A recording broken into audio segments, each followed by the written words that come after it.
Now on Talking Solutions, want to welcome into the studio James McCoy from College of Southern Nevada. We already found out we got somebody in common.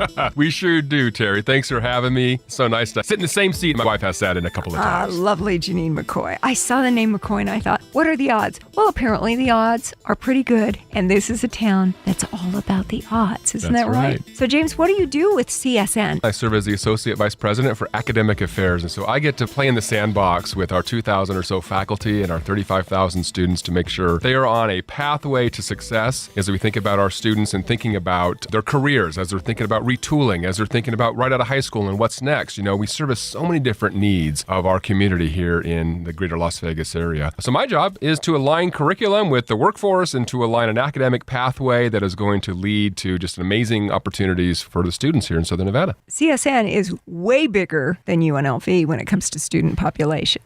You know, we're sisters and brothers with our Nevada System of Higher Education friends, not only here in Southern Nevada, but throughout the state. But you're right, Terry. I mean, you think about the size and scope and breadth that CSN serves. Over 35,000 students. That's just on the credit side. Those are just students going after college credit programming. And you think about all the students that are in some of our non-credit programming for personal enrichment and those sorts of things. You had another 10, 15,000. We're the largest higher education institution in the entire state, and we're in the top 7 for highest enrollment across the country for colleges of our size and our scope. Anybody who thinks that it's just that little school down on the corner, there is so much more when it comes to CSN. That's right. You know, with well over 100 programs and everything from a basic certification, right? Think about somebody who wants to retool and maybe go right to work. Well, with just a few short credits, they can end up with a phlebotomy certificate, for example, and go draw blood here in our community. And for those that are sort of transfer bound, they think perhaps at college, the only outlet for that might be a bachelor's degree, or maybe I've got to go to a 4-year university on the outset. We're servicing a transfer population, so students can get their start at CSN and earn a 2-year associate's degree. And for many of them, their outcome is direct to work. But for another number of them, their output is direct transfer to a UNLV or to a Nevada State College here in our community. And they're ready and prepared to go on and earn that undergraduate degree, that 4-year degree. And they're ready and able to move on and earn that graduate degree as they think about graduate school moving on. So really, CSN is servicing students who want to just get a couple of classes under their belt, get a certification, and get right to work. And in contrast, another population of students getting that associate's degree and maybe even one of several bachelor's degrees that we offer at CSN, preparing folks for the workforce directly there too. You're so right, James. There are so many different directions with CSN. We talked last year about some of the training programs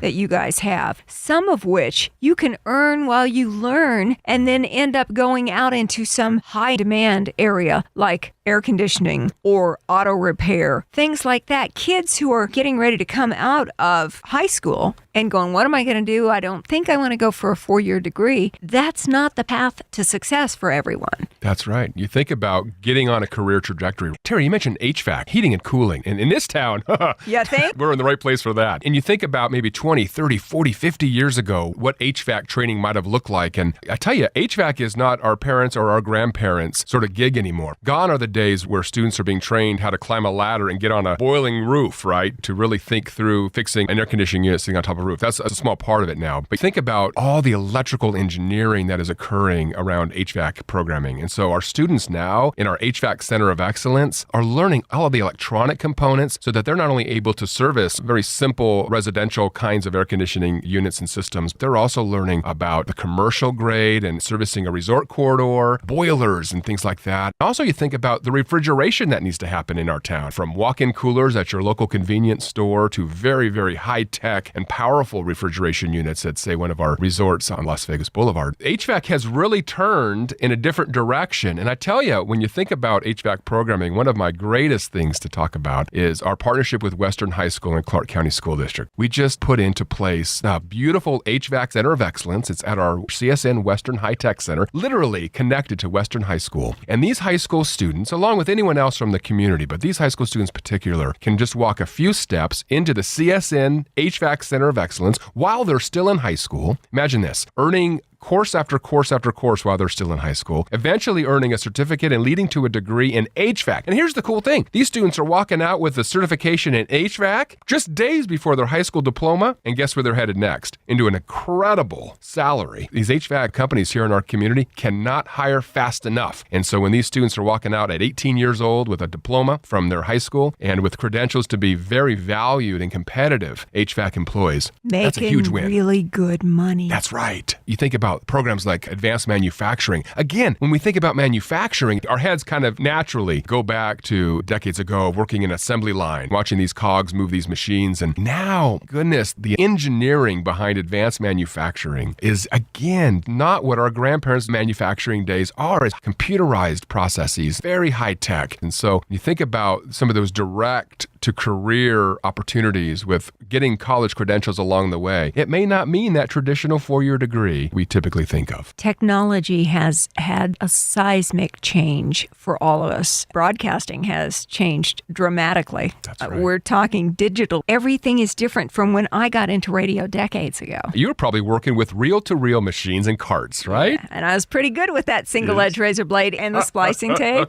That's right. But this is so much better.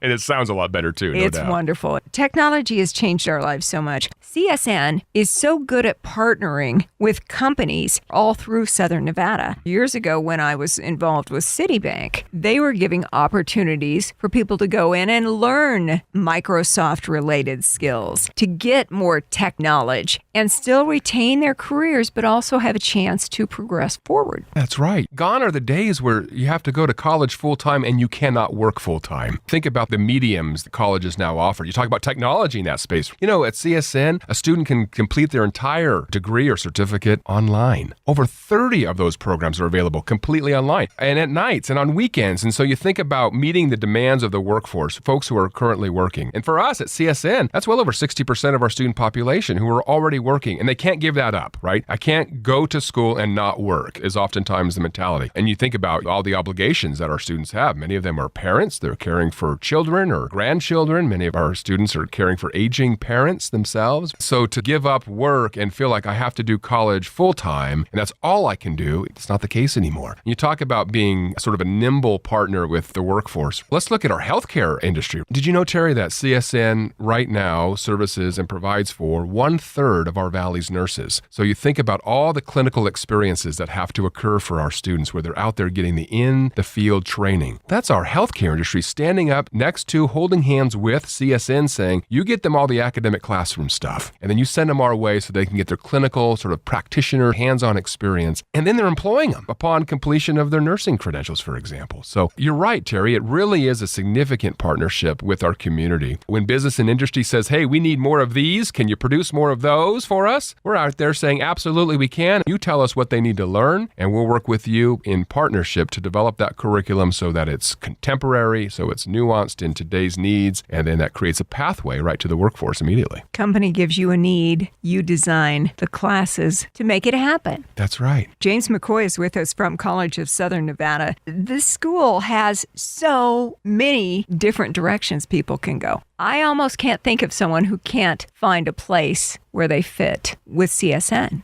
That's right. Whether it would be somebody taking the occasional class just for fun. Let's say you want to learn about gardening. That's at the lower end, of course. As you mentioned, the online opportunities, working with business, providing people with a knowledge for all of these highly in-demand skills, and giving them that seamless opportunity to go from situations like kids in high school directly into high-paying, very much in-demand jobs. There are so many different ways that you can approach CSN. The other thing that I keep hearing about is the diversity. Yes. Terry, I don't know if this will surprise you or not, but CSN is one of the most diverse colleges, not only here in the state, but in the country. You think about the various ways that diversity could be defined: age, ethnicity, gender, sexual orientation, political affiliation, religious perspectives, all these different things that make our community so unique as individuals. That is represented within the student demographic at CSN. In fact, we talk about going to college, and we want to make make sure that college is accessible. And so you think about the community college mission, right? The community college mission, not only here at CSN, but across the 1,100 or so community colleges in this country, is really to provide an access point for students who otherwise perhaps would have thought that they would have never been college material. But it's also to provide a direct pathway for students whose parents didn't go to college, siblings who didn't go to college. And so when you think about that access mission, oftentimes what that brings to us is the most incredible, diverse student population that anyone could ever imagine. Everyone's welcome. Everyone is. And I'm sure you also have English as a second language opportunities because a lot of these diverse students weren't raised speaking English. Sure, especially when you think about the diverse community that we're servicing here in Las Vegas. And so English as a second language is very prevalent at CSN, just as English as a first language is prevalent at CSN. That's just one of the things that we can celebrate as a piece of the diversity. But one of the things I want to mention related to the access mission is, when you have an admissions standard that says if you have a high school diploma or a GED or equivalent, you're welcome at CSN. That's huge. But what about that student who's still in high school? What about that student who wants to get an early jump start to their college career? CSN has well over 3,000 of our community's young people as still high school students enrolled in a dual enrollment program. And so these students, in many cases, Terry, are able to not only take classes at CSN that are counting for college credit, but they're also counting for high school credit. And in many cases, these students are accumulating so many college credits while still in high school, they're able to earn their college degree just weeks before they walk across the high school graduation stage. So now imagine, you're 18 years old, you've gone to college your junior and senior year, in many cases right there at your own high school, and you've got a high school diploma, a college degree, and you're ready to transfer to a four-year institution as a junior level right out of high school, or you're ready to go right into the workforce because you've already earned your first college degree. That's incredible. Wow, what a jump start. Yeah. I got to tell you, Mike O'Brien, I ran into him today just before our interview. Yeah. He says, hey, be sure you ask James McCoy from CSN how many parents have to pay to get their students admitted. I said, no. That's not what CSN's all about. CSN is all about inclusion and acceptance. Right. He just thought he'd make a little joke. That is a funny joke. I think about not only the access point, but the financial point is really a concern. When you read the headlines of a USA Today newspaper, it's all these perceptions that college is inaccessible. You can't afford it. If you don't come from a wealthy background, then forget about it. College is not for you. And that mentality separates us as a citizenry. College is for everybody. Here's what we know. We know right now in Nevada, about 33 or 34%, depending on the year, actually have some sort of post-secondary attainment. That's about a third across this state. But what we also know that in just a few short years, Terry, well over 60% of the jobs in our community and in our state will require some sort of post-secondary credential. So if we've got a credential gap of almost 30%,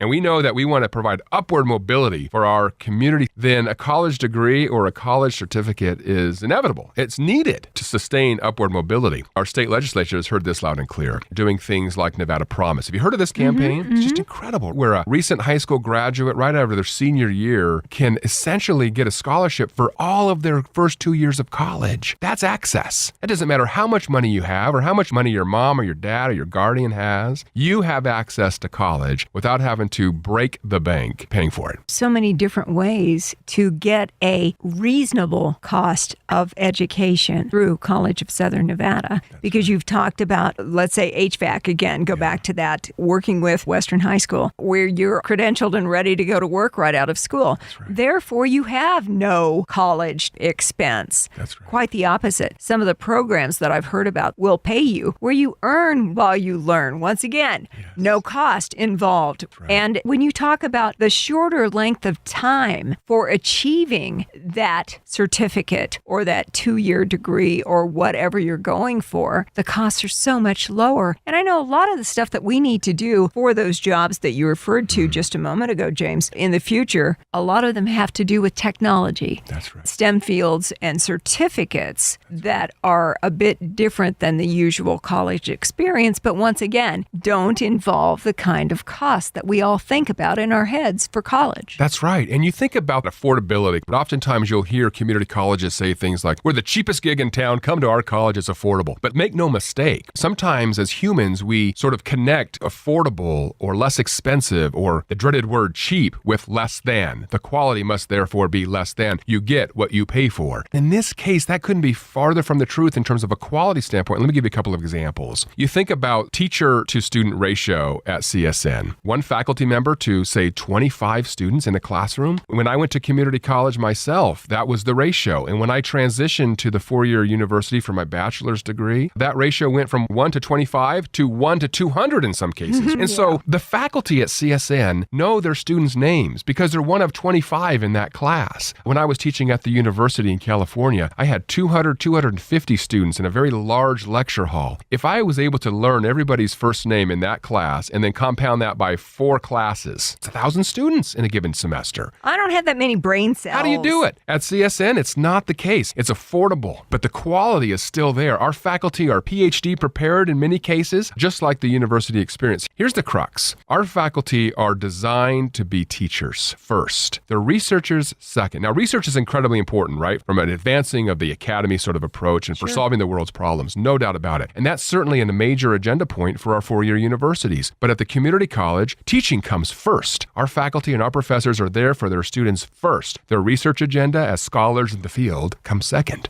How good is the quality of your education with CSN? What is this about being named one of 11 colleges of distinction in the entire country? Yes. What a great recognition. A humbling recognition for CSN. There's a national group called Achieving the Dream. It's a consortium of several hundred community colleges across the country. And the mission is to increase access to the most vulnerable student populations and increase college completion, not only among all students, but among the most vulnerable student populations. So the trick here from an Achieving the Dream standpoint is to provide college and to hold our students' hand across the finish line without reducing rigor and without reducing quality. Well, CSN has been working very hard over the last several years, Terry, to make sure that every student, no matter who they are, no matter what their background is, no matter who their mom is or who their mom isn't, could come into CSN and we would meet them where they are in their academic preparation, in their academic pursuits, and get them on a trajectory to social mobility, to increase success. Well, Achieving the Dream as a national organization has recognized that at CSN. And when you talk about moving the student success needle, for example, what our data shows is our Hispanic and our African American students do not perform as well as some of our other ethnic populations, Caucasian or Asian Americans. So that tells us we need to do more. We need to do more to lift all students up, regardless of where they're coming from. And in this effort over the last several years, we have increased the success of our Hispanic and African American students. And that's what Achieving the Dream has recognized in this Leader College of Distinction. They're saying, you all have figured this out at CSN. Yes, access is important. Yes, student success is important. But you're disaggregating your student populations in such a way that you're not just lifting up this group or lifting up that group, you're lifting up all groups. From an equity standpoint, that gives me chills. You're addressing the issue and the case that you referred to. African American students didn't have quite the same achievement and completion level. And you said, what do we need to do to fix that? That's right. To make sure everyone has the opportunity. And it led to you being named one of 11 across the country getting this Colleges of Distinction honor. That's right. Wow. That's a big deal. It really is a big deal. We're really proud of that. Not only we're the only one in Nevada, but really one of the only ones on this side of the Mississippi. As you think about really owning that problem, it is a challenge. You think about, do we do this for this population and not do it for this student population? The answer is yes. If this student population, perhaps our most vulnerable population, does not get this level of service, that might be a little bit different level of service than that student who's already succeeding well, then shame on us. We need to think about how can we meet our students where they are. In the case of our African American student population, one thing that we found when we focus grouped these students is that they didn't necessarily know how to do college. They were coming by and large from populations or families that didn't go to college before them. They had other obligations, work, and helping to provide for their families. Same thing with our Hispanic populations. And so we thought, well, what can we do to help rise this group? We need to provide more formalized mentoring. We need to pair our students up with folks who have gone before them in this college journey, who can hold their hand, so to speak, through this experience, who could lift them up when they fall, who could celebrate them when they succeed, that kind of thing. We need to make sure that our students have employment opportunities right on campus. So they don't have to choose between going to work and going to school, perhaps that could be one and the same at the same institution. These are the kinds of tactics and strategies we think about. It's not a one-size-fits-all sort of scenario. You have the desire to help everybody complete and go on to achieve what they're trying to do. That's right.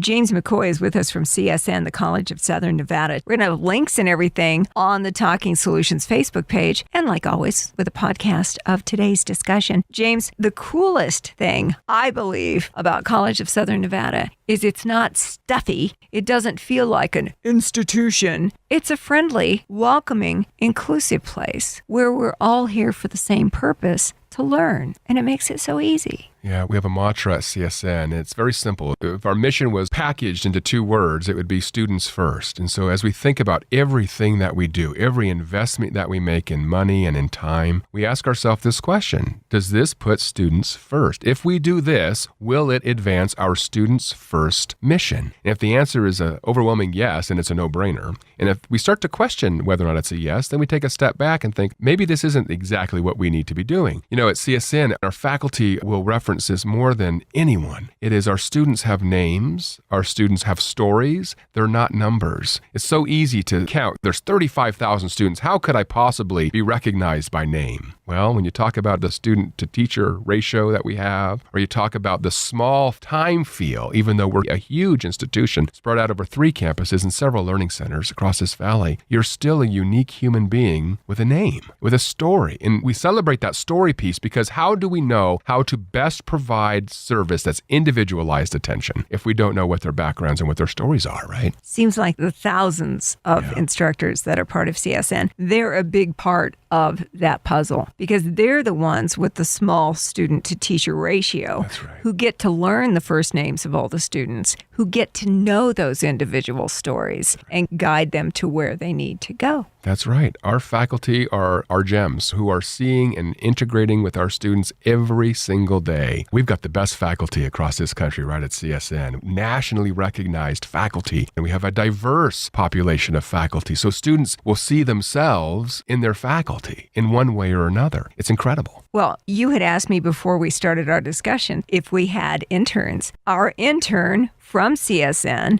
got a scholarship with the Nevada Broadcasters Association, took those funds to help pay for UNLV classes, has since graduated and still works for us. Yes! Ronnie, who we all adore, we've known him since he was a kid, feels like that anyway. But to start at CSN and then take and transfer it, get the scholarship funds, go to UNLV, finish, he is the best spokesperson I could possibly offer for what CSN can offer you in the way of opportunities. He's one of our success stories, one of our thousands of success stories. That story that you just described is really the best way to describe CSN. You take a student where they are, you polish them up a little bit, and you get them a credential. Give them an internship opportunity so they can be sure they're pursuing an area of study that is going to fulfill them personally and professionally. And here's a guy now who's working right here with Beasley. His start at CSN, got some hands-on experience through interning at Beasley, went on to UNLV, earned that bachelor's degree through scholarship, and is now employed in an industry where he got his first exposure to while at CSN. That's incredible. He represents the future of broadcasting in my mind. That's right. We're talking with James McCoy from College of Southern Nevada, coming up on commencement ceremonies. You guys have a lot of grads coming out this month at the Thomas Mack Center. Yes, we do. You know, this is our 47th annual commencement and record-breaking student success numbers this year. We are set to graduate 3,667 unique names right across that Thomas and Mack stage. I mean, this is game-changing. That's a large number of students to graduate with a credential from CSN. Record-breaking over these 47 years, and we're not done yet. I mean, if you think about the number of graduates that CSN has put into this community to work after their credential, over 25,000 graduates just in the last 10 years combined. And we're not done yet. We talked about that attainment goal where 60% of our jobs are going to require. We need to up that ante. So here's one thing that we're doing. This is just game-changing in partnership with Nevada State College and UNLV, where we are trying to remove this idea of debilitation of choice. You think about the hundreds and hundreds of careers that somebody could get into after and through going sort of a college education. It's debilitating for a lot of students. Oh my gosh, there's so many choices. What do? I don't know what I'm good at. I don't know what my aptitudes are. It's challenging. I mean, how long did it take you to figure out, Terry? You were a broadcaster at heart and as a career? I kind of stumbled into it. I got a chance to work at a radio station decades ago. I've told people many times, I don't think I really meant for it to be my life's work. I've never tired of it, and I love it. It's in your blood. And it's really been reinforced, obviously, through very successful 4 decades of this business. But you were able to identify that early. You stumbled upon it, as you said. It's your passion. Right? Imagine future students of College of Southern Nevada here in our community who have no idea what they're good at or what they want to do when they, quote, grow up. And for them, they might be 40 or 50 years old, thinking, I'm on this planet for some reason, and it's not this thing that I'm doing today. Well, what we've done at CSN is we've taken well over 100 programs where in the past, we would give them an application for admission. We'd say, tell us your name, tell us your birthday, tell us your veteran status, for example, and tell us what you want to be when you grow up. Here's 180 options. You pick the one you want. Without any career advising, without any exploration that's formalized, without any sort of aptitude testing. And what that has done, it has put students on academic pathways, and then they change their major, and then they change their major, and then they've accumulated debt, and then they've changed their major. So what it has done is become this pathway to nowhere. But what we're doing now is really a pathways approach. We're asking a student to tell us what their area of study interest is. Healthcare, business, education, social and behavioral sciences. We get them down to one of 11 options, and then we work with our students to help sort of polish up where their aptitudes and strengths are so that by the time they've accumulated just one semester's worth of courses, they are on an actual major that is meaningful, that is applicable to their talents, that is a trajectory to a real career. So if they choose health sciences, for example, how do they know if they're going to go nursing or information technology within health sciences, medical records? They need to be exposed to the myriad of options within health sciences before they decide what they're going to make their life's work. That's the new way at CSN. I love that approach. James McCoy with College of Southern Nevada. I was wondering for all of the grads who are just now coming out of high school, going, I don't know where I want to go. Or for any individual of any age, I'm not sure where I'm headed. I'm not certain of my passion. Just to come to CSN and start talking, tell somebody, I want to make a change. I'm interested in learning. I don't know where I'm going to go. Where do they go? They come to CSN. They get admitted with their simple high school diploma or GED or equivalent, or maybe they're still in high school and they're going to be dually admitted between high school and college. Then we work with them to identify their passion, their talents, their aptitudes, and we get them on a career trajectory. And as you said earlier, with stackable credential opportunities. So maybe they earn this short-term certificate and they go right to work as a CNA, for example, certified nursing assistant. And they still continue at CSN and go after that RN, but they're already working in the field. And they earn that RN. Now they're ready for their bachelor's in nursing. Now they're an RN working and making a great living for them and their family while they pursue their bachelor's in nursing. So this idea where you can earn these credentials that sort of stack into each other while all the way increasing your upward mobility in your career, that's game-changing. So many different ways you can go. It's really exciting. James McCoy, CSN, on Talking Solutions. We always ask, what can we do to help you?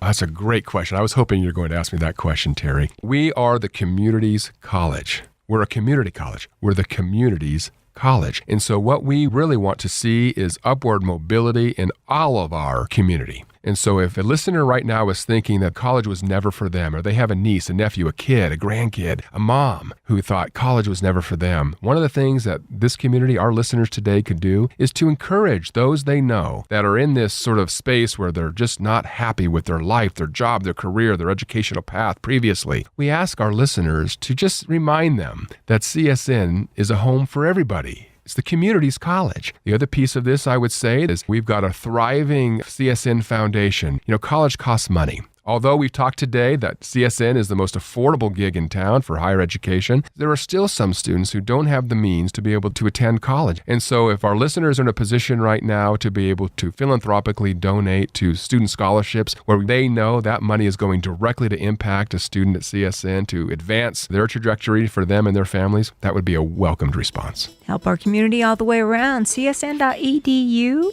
That's right. Website has a lot of information. You know, also the Talking Solutions Facebook page will have links and all the info, plus podcast of our discussion today. James McCoy from College of Southern Nevada. We could go on all day long and we're out of time.